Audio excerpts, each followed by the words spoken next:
see. Good morning. You can put that in your pocket probably. Is this working? Good morning. Good morning. Can you all hear him It's pretty great good? being here. I'm going to talk about this homework in a while, but here I spent like 4 decades working in historic preservation, and then I ended up in elder justice. But what's really fortunate is some of that skill set that I had in preservation really works, because just even conceptually, preservation and elder justice are kind of the same, because both respect and protect the ageless value of that which is old. And the more I think about it, it's like, I spent 4 decades sort of saying, oh, this is an old building, whatever. It's like, no, actually, we need to take a look and care for these sites and these communities. And so I kind of have switched out that for elder justice.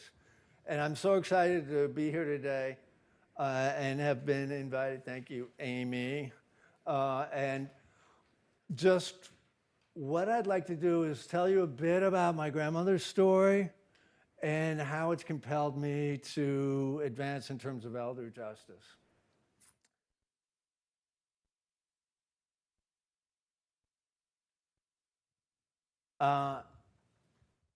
Damage control after the fact is insufficient. And so I'm spending a lot of time, more and more, toward proactive prevention and, if needed, rapid response to elder abuse and elder financial exploitation because of the hard lessons learned in terms of my experience with what happened with my grandmother. And the reality is a lot of elder abuse and exploitation is preventable. And I spent a few years after testifying before the U.S. Senate Special Committee on Aging. I said, back in 2015, I said, this still resonates. And I took a year off and kind of followed what I'd been doing, going from coast to coast to coast and doing keynotes on elder justice with statewide and national organizations. And now, little did you know that this was going to be one of my tests on seeing what I really want to do now, which I started a bit then, was actually come into communities and touch base with you, okay? That's really, because the conferences are great, and it's more to supporting those who are supporting those in the aging community, who are helping seniors and those in their circle of support. But really, when it comes down to it, it's just seeing what's happening in communities.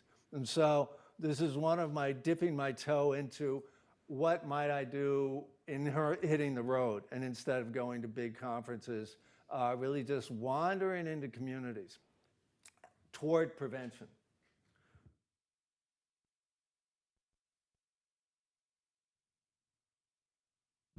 My grandmother was Brooke Astor only for the last half of her century-long life. And really, to cut to the chase, I feel that there are 3 reasons I'm invited to speak about elder justice. I'm the grandson of a famous philanthropist who was abused. I acted to save her from abuse by her only child, my father. Due to the efforts of many, we were successful. But most people do not have a famous grandmother. Most people do not act. And if they do, most people do not share such success. When I acted as a concerned person. And you'll hear me bring this back up time and time again, toward really empowering all of us to act as concerned persons against injustice. In starting to delve into elder abuse, what I realized I needed to do in terms of addressing elder justice is to not just focus on elder justice, but to see what is available in the arena of justice, social justice, that would inform me. If you have any ideas in this direction, I would really appreciate them. I just looked at everything, including bystander intervention and things like that, and realized there really wasn't much. So I'm going to be also talking about a concept that I am developing in terms of upstandership. And this upstandership, which you've never heard of, or, is basically empowering each of us to assume our responsibility to stand up against injustice, knowing that society has equal responsibility or ability to respond. And those have to be equal.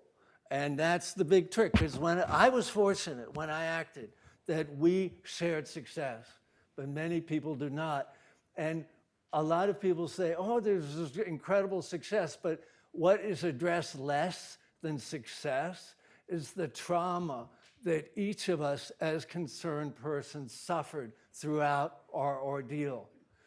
And based on research at hand, the same trauma, if you scale to a society across America, is suffered by an estimated 73 million people who, as concerned persons, know about abuse, either act or do not act, but if they do, it obviously gets complicated. And the goal here is to make sure we support people who are who are working to support anyone in society.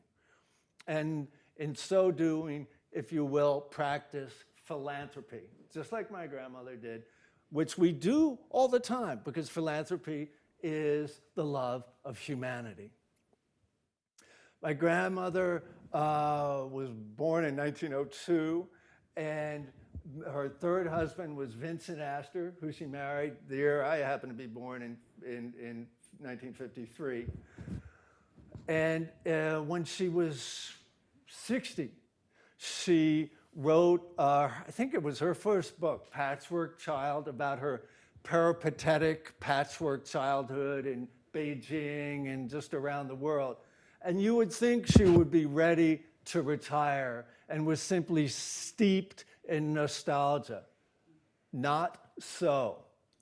Vincent had died in 1959, and before that he had established in 1947 the Vincent Astor Foundation for the alleviation of human suffering.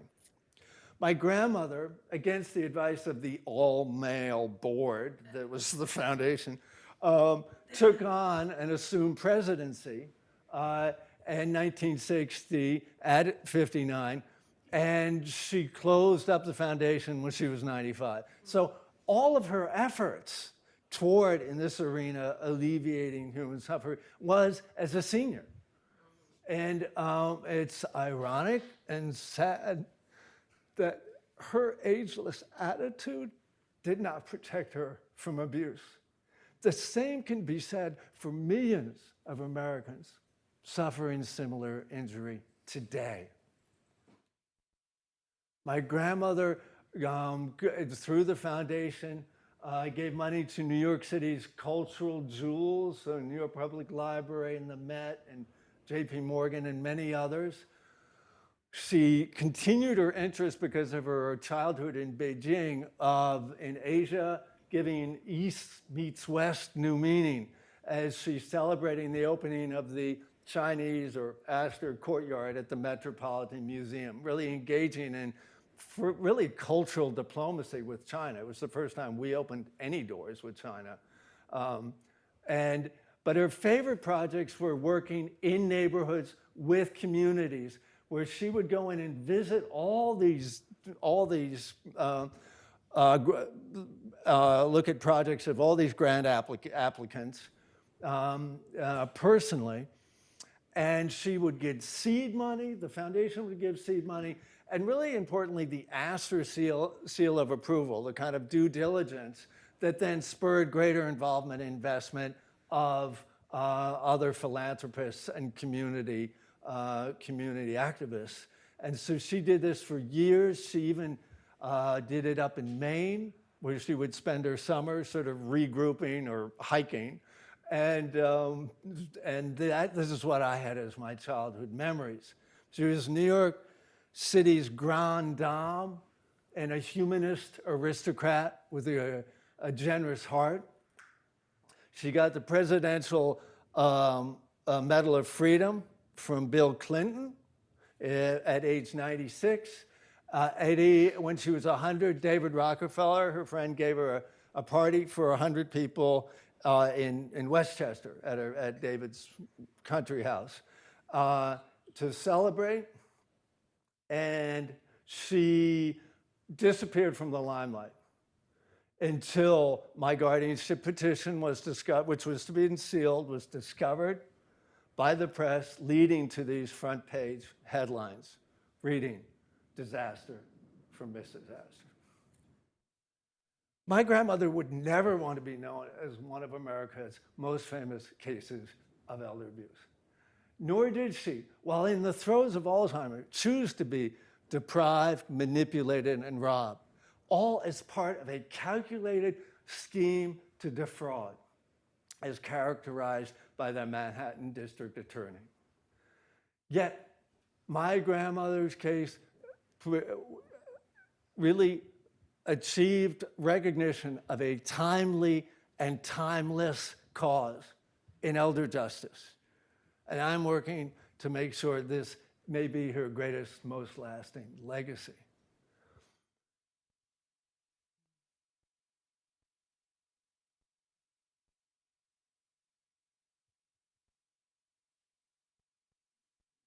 As my grandmother now rests in peace, I could have resumed my life as before. After a 4-year battle for my grandmother and against my father, this consumed my life and consumed our family. After a 6-month criminal trial of my father, conviction of my father concluded, a friend said, "Philip, I bet you're glad that's all over." But I realize when elder abuse hits home, it's hurt. I realized while my grandmother was deprived, manipulated, and isolated, her case is far from isolated. There are millions of older adults that suffer similar injury today. I realize the aftermath of elder abuse far exceeds any dollar amount. Most costs are irretrievable, and some are compounded. I realized if my grandmother, Brooke Astor, can be abused, elder abuse does not discriminate. Anyone is vulnerable. And I realized to be complacent about elder justice is to be complicit in elder abuse. Our silence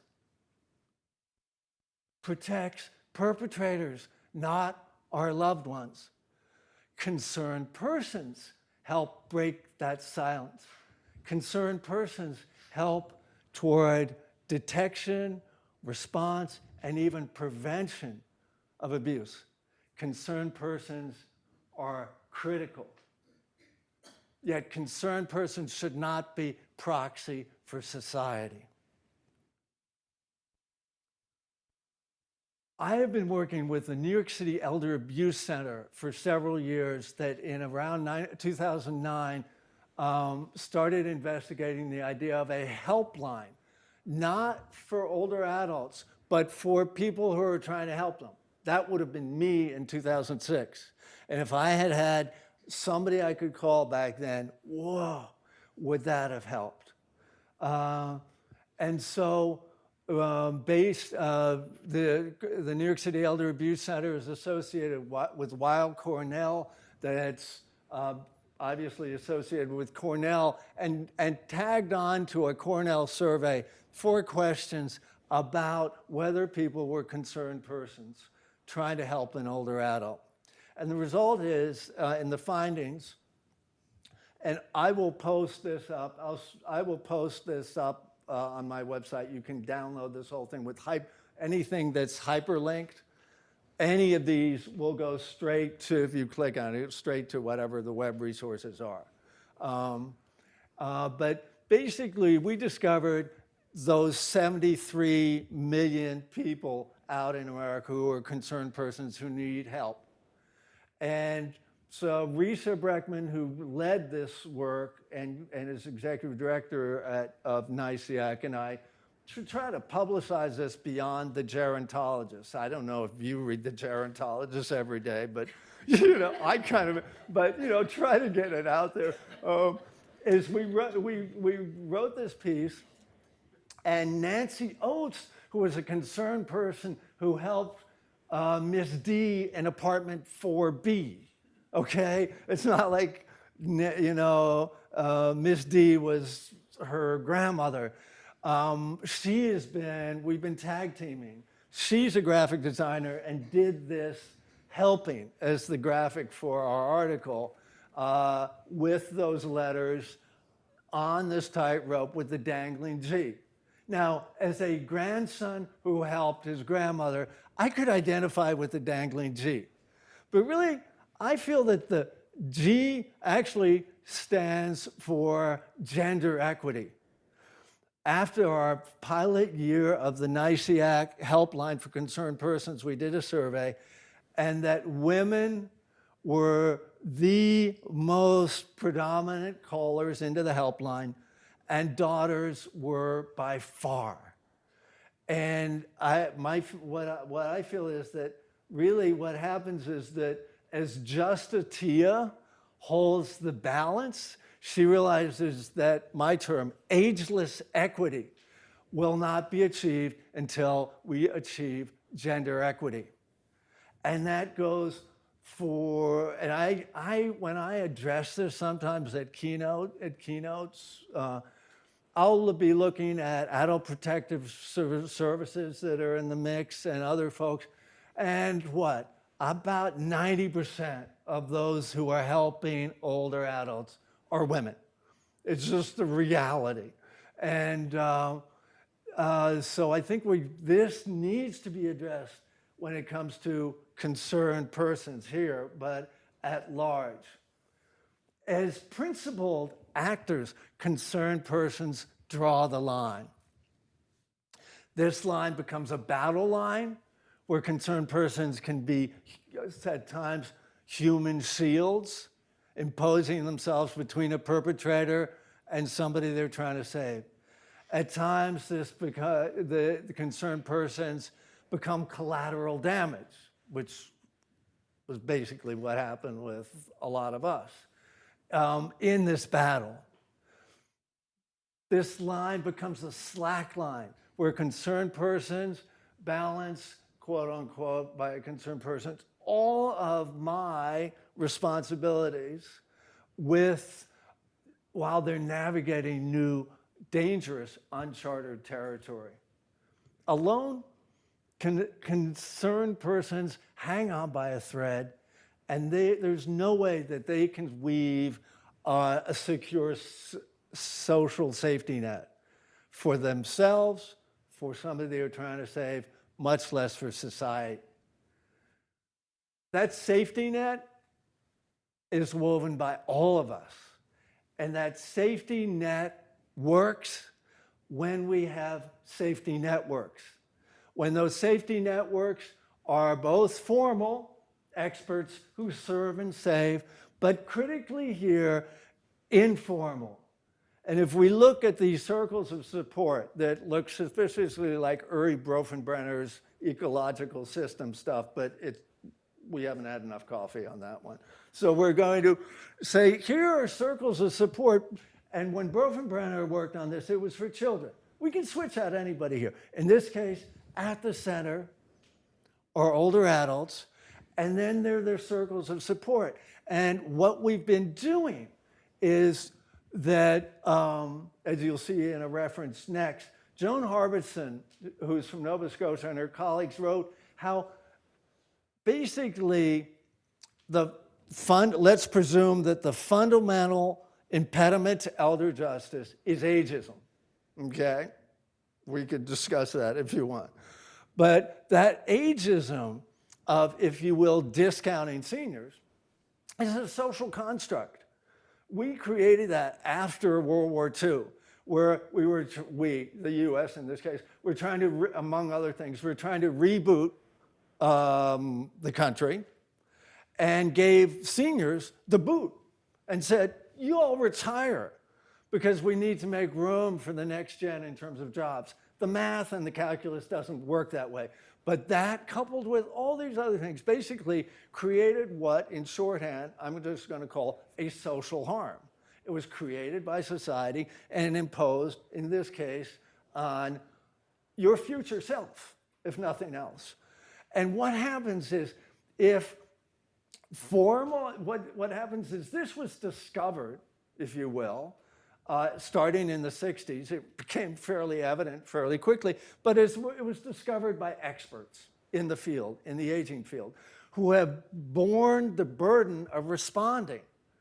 And what needs to happen, in part through concerned persons, is to engage both formal networks and informal networks and work together, not with a sort of patronizing system attitude, but through a partnership. And what happens is, through that partnership, where concerned persons need help, but they also can help experts as we'll see in a minute, credible messengers, so that concerned persons in partnership can actually begin to draw society back in. And messaging and combining these policy, practice, protocol, and advocacy. There's some events in the works here. I mean, in part, this is what I'm attempting, but there's some very interesting work toward coordinating this. But federal government doesn't really want to recognize informal networks because of liability, because of their legal gets at it. This is based on a conversation, an hour and a half conversation with somebody in DC. What happens in DC is I talk to people and they go, Philip, this is an issue that needs to be addressed. And the issue at hand is formal networks need to recognize informal networks. And this is why we're here, because this happened. You all are doing it, and work on it on a good day and practice it, because it will serve all of us so we can draw society back in.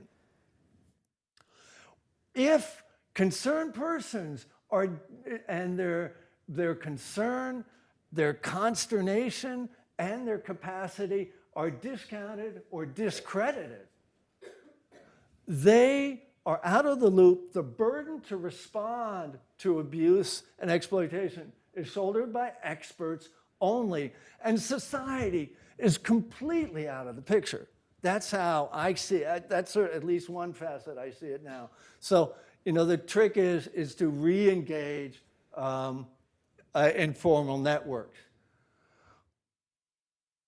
Just as an example, there's a lot of focus on activities of daily living without an equal measure of addressing activities of daily loving, where concerned persons come in, and there's not a dependence, an issue of dependence, or independence alone, because that's presumptuous, but there's interdependence between, in this case, older adults, concerned persons, and society at large.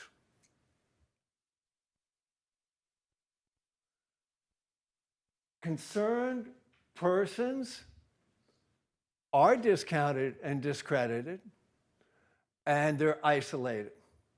And guess what? Perpetrators know this to their advantage. And so what happens is, while we may have these contextual supportive factors here, when concerned persons are discounted, there are all these, in essence, contextual risk factors, and the dynamic, due to the nature of a lot of elder abuse and financial exploitation being within families, you have the individual and interpersonal dynamic here that plays out without the circles of support coming in. There's something called routine activity theory that was developed by Cohen and Felsen back in 1979. And they're looking at this saying crime should be going down after World War II and for various reasons, and crime is going up. Well, what are our routine activities that we're doing that might contribute to that? Oh, people have more cars. That means people are out of their house a lot more, at which point their house is vulnerable. They've got a car that could be stolen. There happens to be a car that could be used as a getaway car. So those are just one thing. How about other things in our lives? And they looked at this and said, simply looking at routine activities is important. Yes, this needs to be really updated for our fourth industrial age and include electronics and digital and phone and internet and all this. And I'm bugging the industry to do this. But what is so cool about this is, yes, you have not even a motivated offender, just a likely offender, okay? You have a suitable target. And you have one other thing.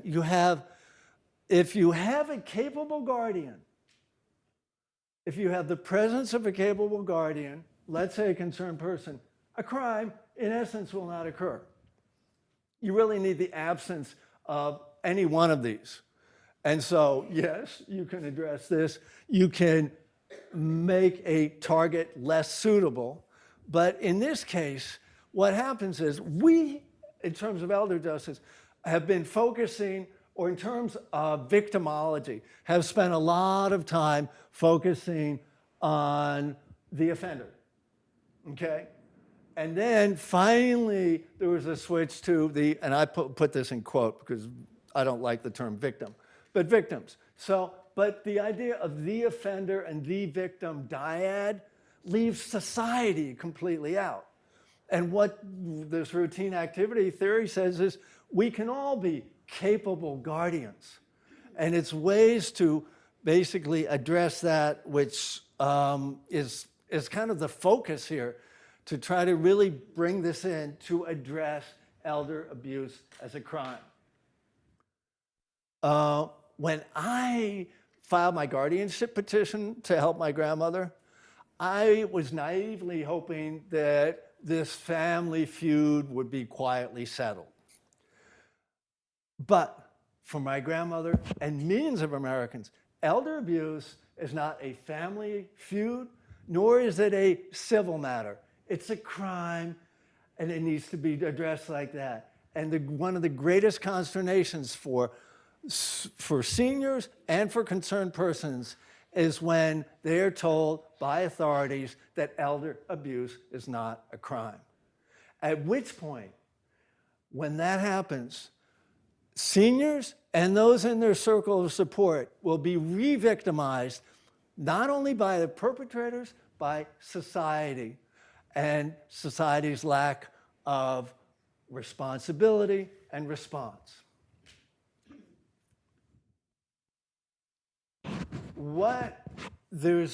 I was in Virginia recently for a keynote, and in Virginia there's Eastern Mennonite University works a lot on transformative justice and conflict resolution, and these arenas that really need to be brought in to elder justice a lot more because of the nature of basically elder abuse being another form of domestic violence and the complexity in this.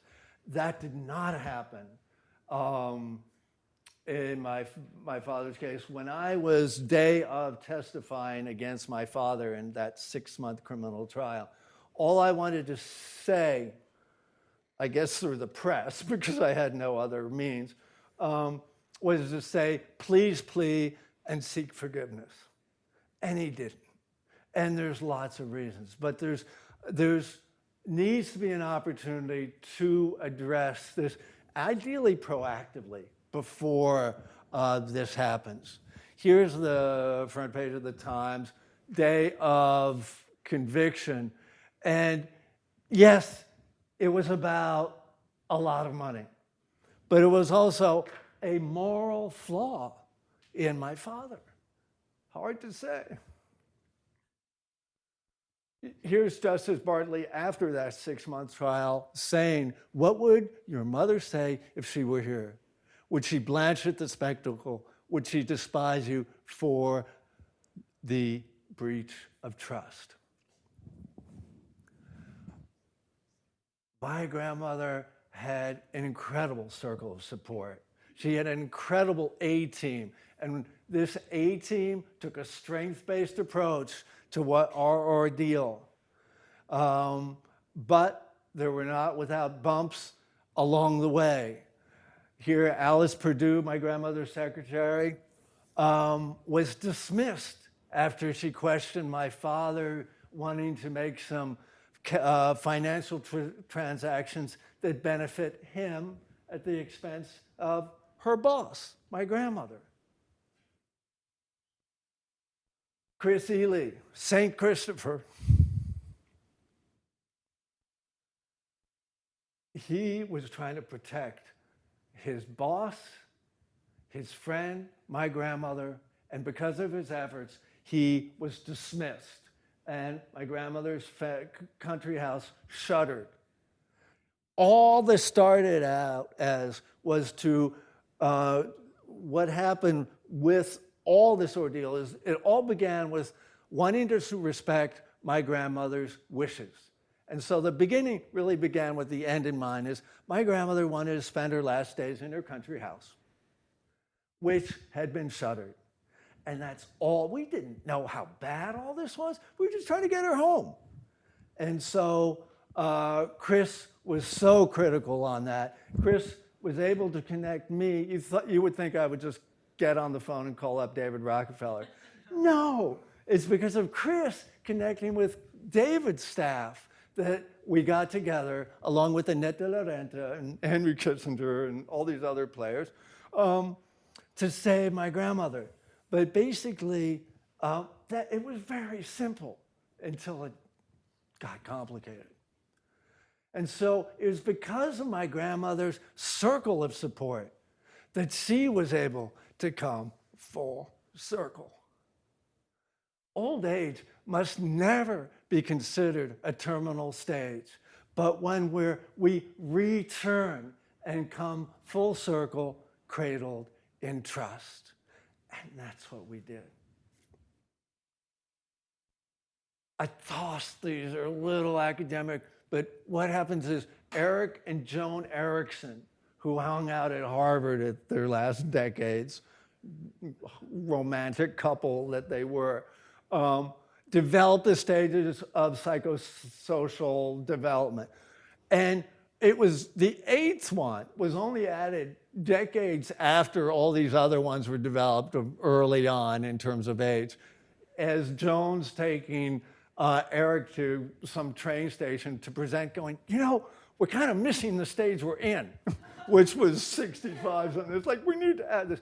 Well, then Eric dies. Joan, who lives to 94, realized that, wait a minute, this is insufficient. So she adds a 9th phase where it's 80 plus and where we are able to achieve, and this is a Swedish concept that was really refined by the Swedish fellow, zero transcendence.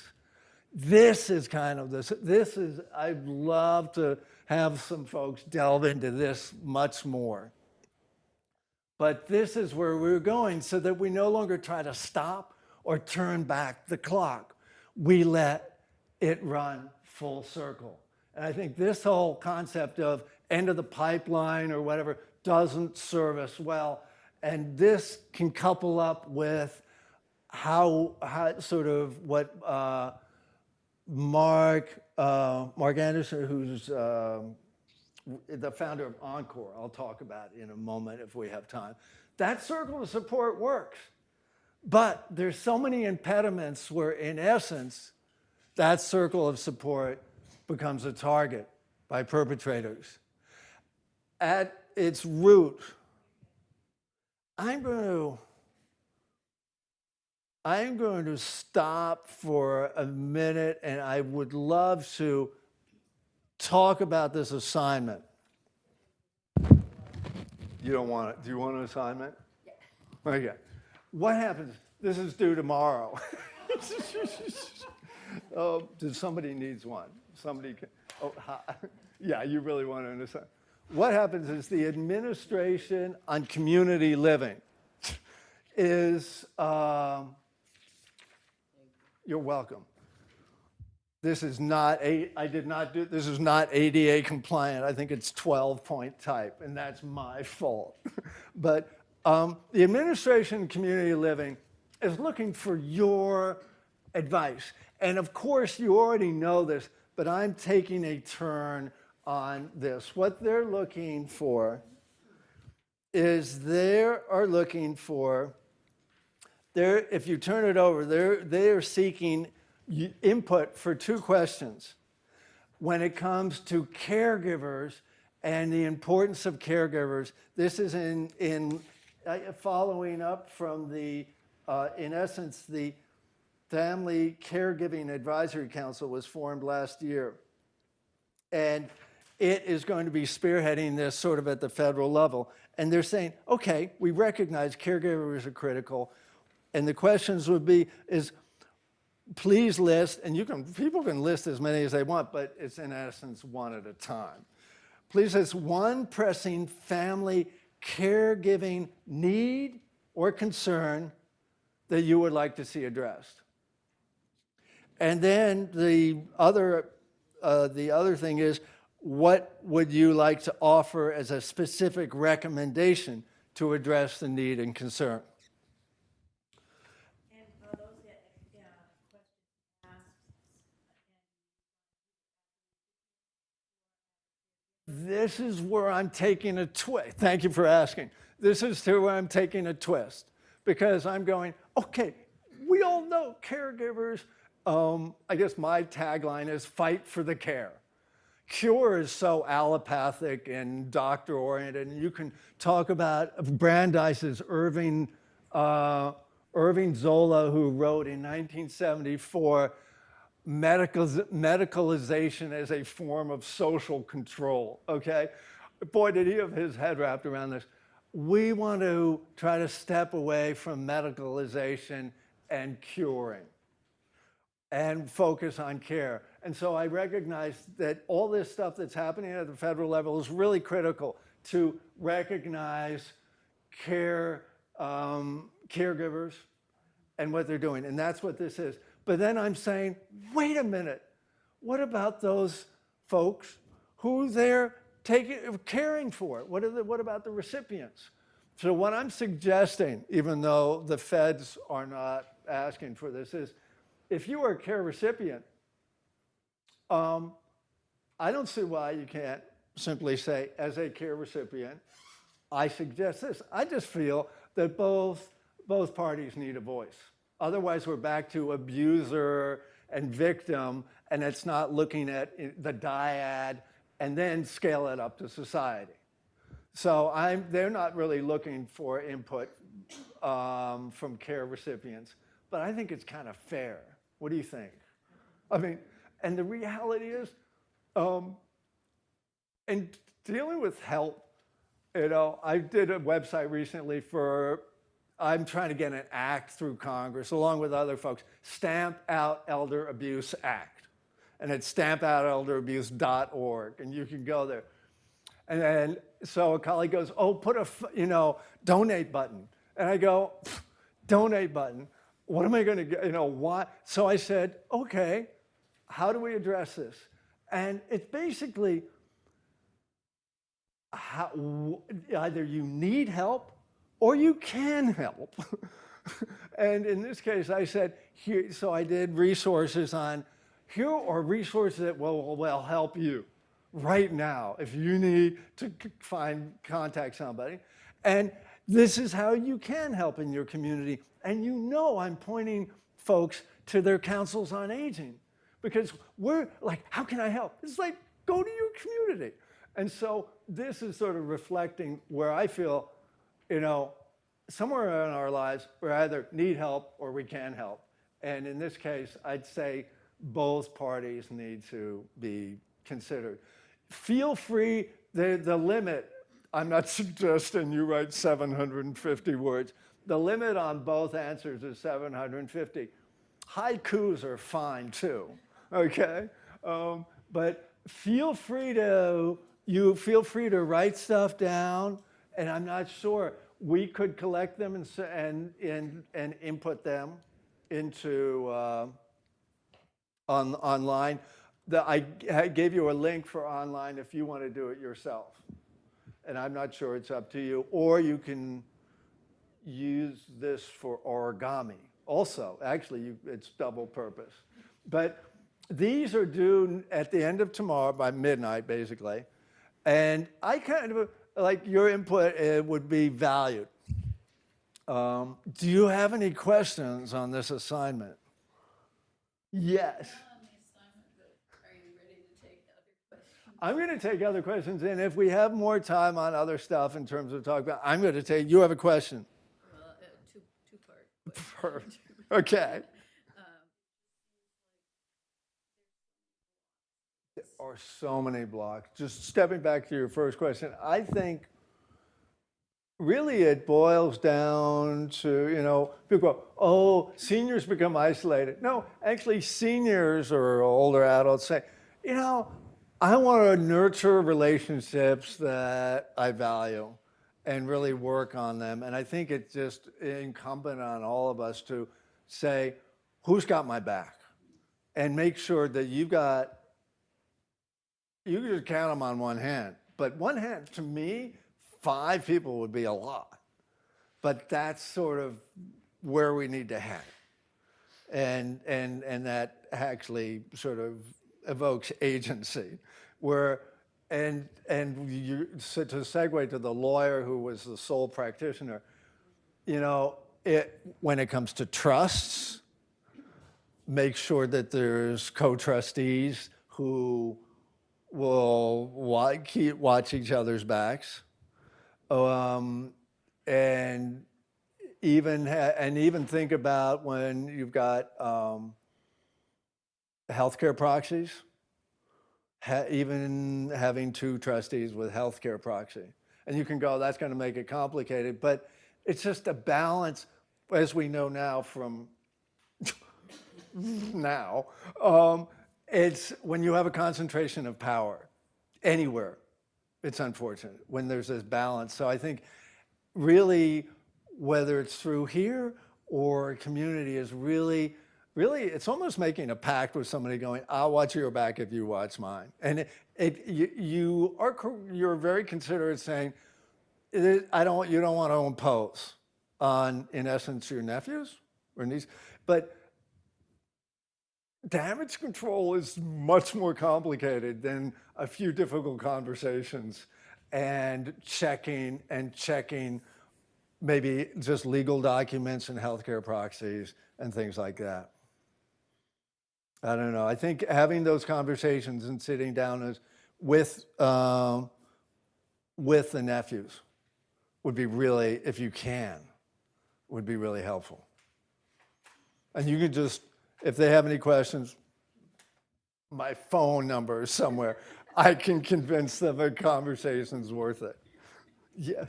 I think the situation has become that they haven't covered our territory. Well, I kind of, one of my last tomes, this is 750 words, right? The Elder Justice Coordinating Council was looking for thoughts and ideas due December 31st. So I'm writing this piece, which I threw up on a social platform called Medium. And I'm looking, when it's up there, I go, oh my God, it's a 35-minute read. It's like, okay, but I needed to get the kitchen sink in there. But the tagline was how federal agencies can help give each of us agency. But I didn't, because it was directed at federal agencies, where instead of being patronizing, it's like, give us agency, basically help us. But I didn't address what you're doing. The flip side is we all can give ourselves personal agency. Martin Seligman, who, these poor German shepherds that were his subjects early on, learned helplessness. Yeah, okay. And now, what's he writing about? Optimism, And he just switched. He goes, wait a minute, let's look at this in terms of a strength-based approach. And I think that's the way to go, I think Because, it's the way we're going to have the fastest results. yeah, because the learned helplessness, I think all that is sort of a subcategory of this sort of social harm, where when you take all these folks nearby, Amartya Sen, who I think got a Nobel Economics Prize, and Martha Nussbaum through their capabilities approach. It's like, what do people need to do? They need to eat. There's certain, in terms of health, and they've got these capabilities. And it's the ability, our personal agency to do stuff is more important than what we do. Because if we don't focus on the agency, we don't have any starting point. So I think you're in charge of forget federal agencies, personal agency. Yeah. So, I just want to say that right. for my neighbor.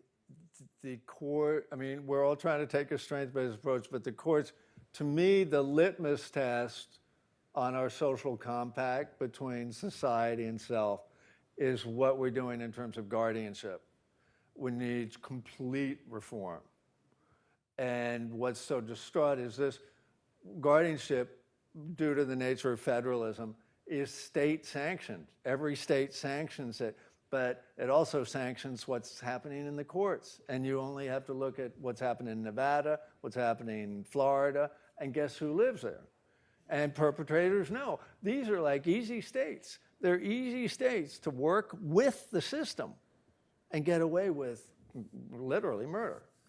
So it's tough, and the only way to deal with it is to be vociferous, really, because otherwise it's back to learned helplessness, sadly.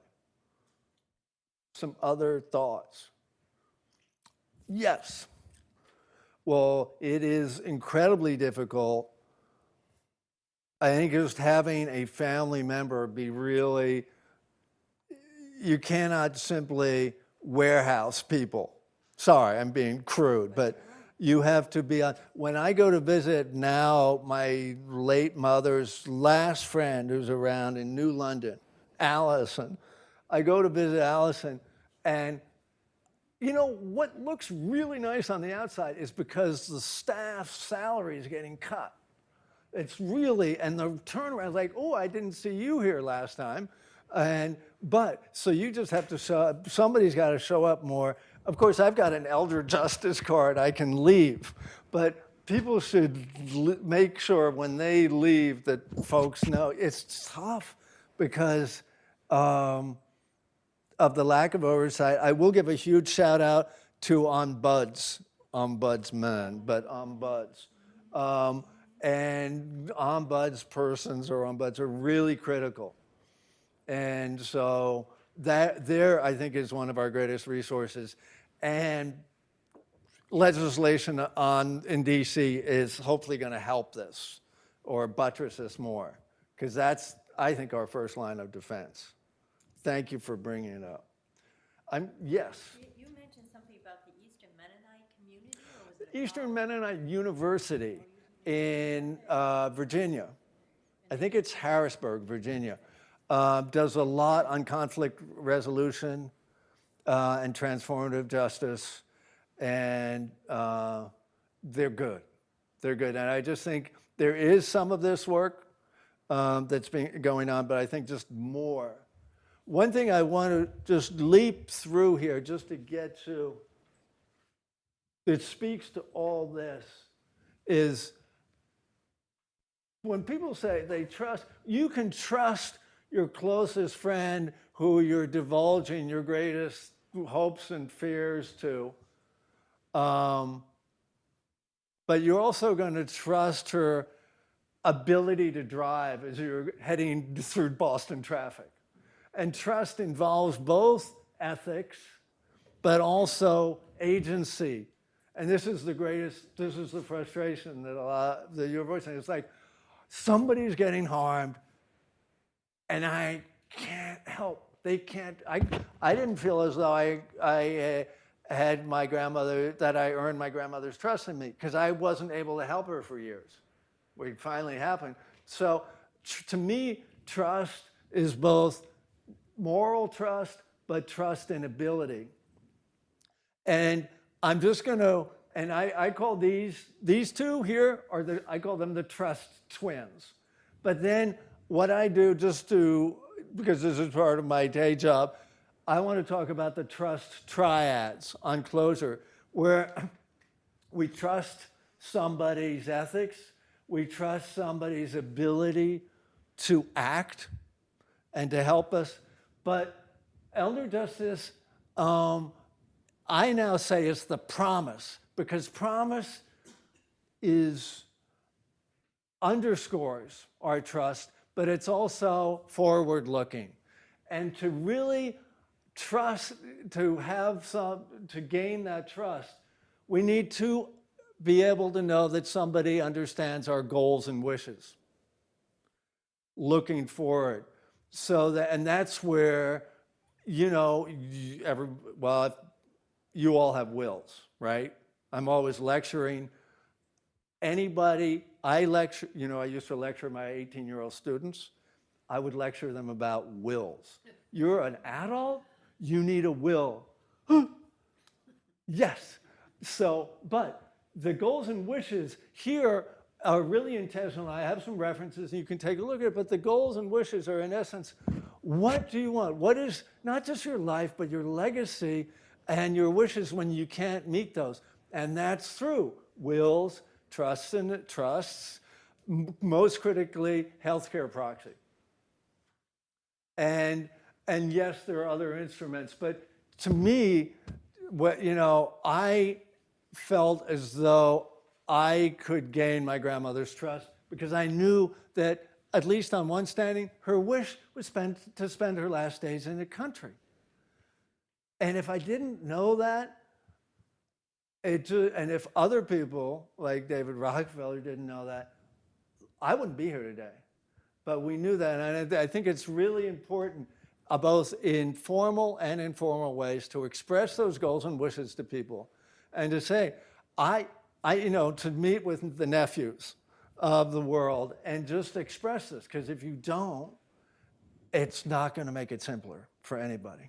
So I'm excited about these sort of goals and wishes because it's a looking forward and strength-based approach to both life and legacy. Yes? Do you have an email address? I do, and I won't write it anyway. It's my name, Phillip with one L, C as in Charlie,